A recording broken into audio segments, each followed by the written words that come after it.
U školi primenjenih umetnosti u Šapcu izložba Nasleđe.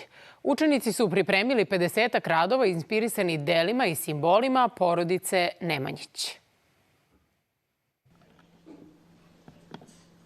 U srednjem veku devojke su vodile računa o svakoj etapi u izradi odevnih i ukrasnih predmeta, od zatezanja tkanine na ram do izbora detalja i tehnike veza.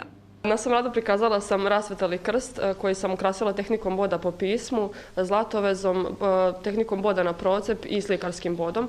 Ovaj krst sam izabrala zato što su Nemanjići koristili ovaj tip krsta u svojoj umetnosti na hramovima i na svojim reljefima.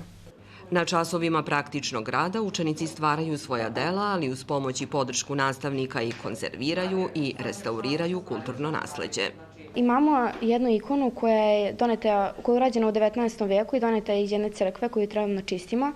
Čistimo je acetonom i posle toga moramo da plombiramo sliku, pošto ima nekih oštećenja na njoj. Na ovogodišnjoj svetosavskoj izložbi moj rad je predstava Isusa sa peškirom, koji se uglavnom slika na kupolama crkve, ali ja sam radila na maloj dasci med Japana. Radila sam akrilnim bojama.